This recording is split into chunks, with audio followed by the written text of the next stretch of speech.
સુરતના સચિન વિસ્તારમાં એક જ્વેલરી દુકાનમાં લૂંટ અને હત્યાની ભીષણ ઘટનાક્રમ બન્યો છે। લૂંટ દરમિયાન દુકાન માલિકની હત્યા કરવામાં આવી હતી, જ્યારે લૂંટારાઓ લૂંટનો માલ લઈને ભાગી ગયા હતા। આ ઘટનાને અંગે સચિન પોલીસે તરત જ કાર્યવાહી કરી એક આરોપીને गिरफ्तार કર્યો છે। પોલીસે આરોપીનું રિકન્સ્ટ્રક્શન કર્યું હતું। સચિનમાં જ્વેલરી દુકાનમાં લૂંટ અને હત્યાનો ઘટનાક્રમ બન્યો હતો। એક આરોપી गिरफ्तार થયો છે। લૂંટ દરમિયાન દુકાનના માલિકે પ્રતિકાર કરતા લૂંટારુઓએ તેમને ગંભીર રીતે જખમી કરી દીધા હતા, જેના પરિણામે તેઓના મોત થયા હતા। ઘટનાની ખબર મળતા સ્થાનિક નાગરિકોએ લૂંટારુઓનો પીછો કર્યો અને તેમાંથી એક આરોપી દીપક પાસવાનને ઝડપી પાડ્યો। પોલીસે તેને गिरफ्तार કરી જંબુ જાતિ તપાસ શરૂ કરી છે। આરોપી દીપક પાસવાનને સાથે લઈ સચિન પોલીસે ઘટનાનું રિકન્સ્ટ્રક્શન કરાવ્યું છે।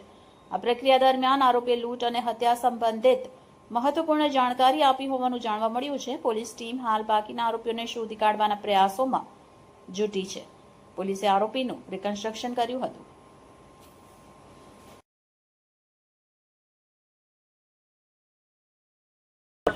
સચિન પોલીસ સ્ટેશન વિસ્તારમાં આ સ્ટેશન રોડ ના બજાર છે, જેમાં એક આપણા શ્રીજી જ્વેલર્સ કરીને રોડ ઉપરના એક જૂના દુકાન છે।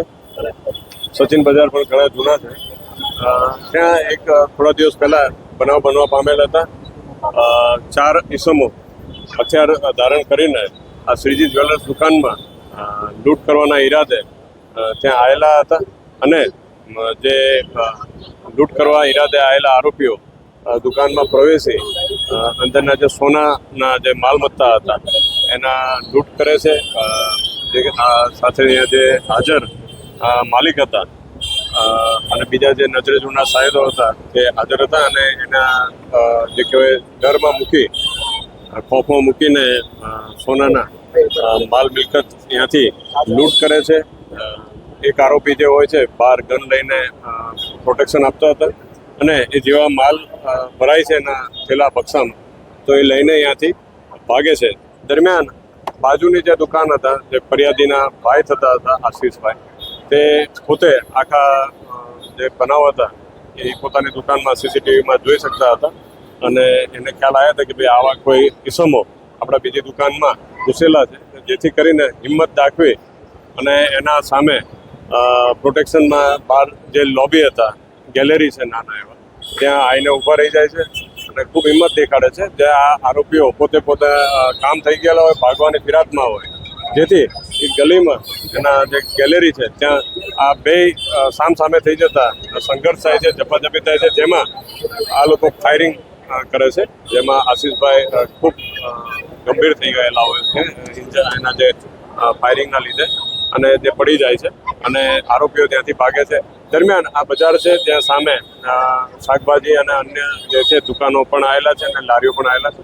ત્યાંથી એક નાઝીમ કરીને ભાઈ જે હોય છે એ અને જે દુકાનમાં હાજર એક ઈસમ જે છે રોહિત, એ હાજર હતા। એ બે જણા પણ હિંમત દેખાડીને પાછળ ભાગ્યા હોય છે।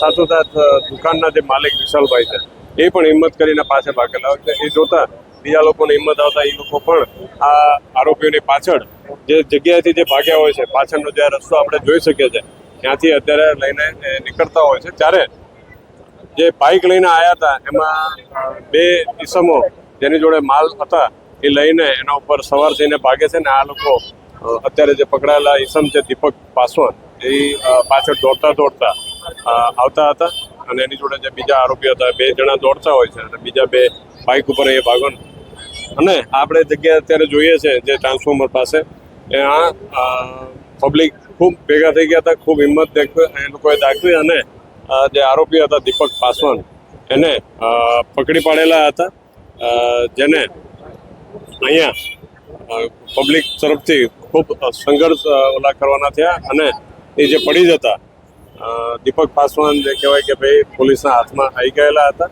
સાથોસાથ જે ઇન્જર્ડ થયેલા વ્યક્તિ હતા એ બધાને તાત્કાલિક હોસ્પિટલ લઈ જવામાં આવેલા હતા। આજ રોજ આ બનાવ અનુસંધાને સ્થળ ઉપર પકડાયેલા જે આરોપી છે દીપક પાસવાન, એને 7 દિવસના નામદાર કોર્ટ તરફથી રિમાન્ડ આપવામાં આવેલા છે પોલીસને, જેથી તપાસ તજવીજ મુદ્દાસરની હાલમાં ચાલી રહેલા છે।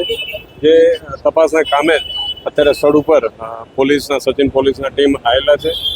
અને તપાસ કરેલા છે. જે આરોપી હતા એને સાથે રાખીને જે રીતનો બનાવ બનેલો હતો આખો, એના પિન પોઈન્ટ દરેક જગ્યા ઉપર જઈને શું હકીકત બનેલી છે એના એવિડન્સના ભાગરૂપે ડિજિટલ એવિડન્સના ભાગરૂપે પણ એ સાક્ષ્ય કરવામાં આવેલા છે. અને જે બનાવ હકીકતના વિગતવારના પંચનામા બે પંચો સ્થાનિક પંચોને સાથે રાખીને વિગતવારે પંચનામું કરીને પુરાવો મેળવવાની કાર્યવાહી હાલમાં ચાલુ છે.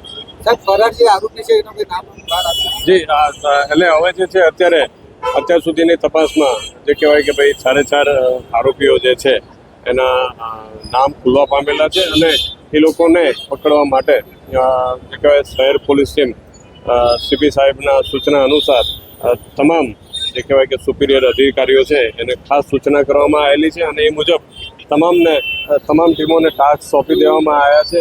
અને તમામ પ્રકારે હ્યુમન ઇન્ટેલિજન્સ અને ટેકનિકલ સર્વેલન્સ આધારે અલગ અલગ ટીમો ખૂબ મહેનત કરી રહી છે અને આગળ પણ વધી રહી છે. અને જે જગ્યા પર જે પણ હકીકત મળતા જાય છે એ મુજબ આગળ વધતા જાય છે. અને એ લોકોને પકડી પાડવા માટેના પણ કાર્યવાહી આગળ ચાલુ છે. એક સીસીટીવી એક વિડીયો વાયરલ થયો છે કે આરોપીને ઘણો માર મારવામાં આવે છે અને આરોપી જે છે એની હાલત એકદમ કન્ડિશન એકદમ ખરાબ હાલતમાં હતી. ત્યારે એ લોકો રીતે ગુનો દાખલ કરવામાં આવ્યો આપણે? અને એટલે જે આપ કહો છો આ જે બનાવ બનેલા હતા એમાં જે દીપક પાસવાન છે એ અહીંયા આપણે જાણીએ છીએ કે ભાઈ અહીંયા એ પડી ગયેલા હતા, બરાબર. એ બાબતે એ જે ભાગેલા હતા એ પોતે અથડાતા પથડાતા અહીંયા સુધી પહોંચેલા હતા.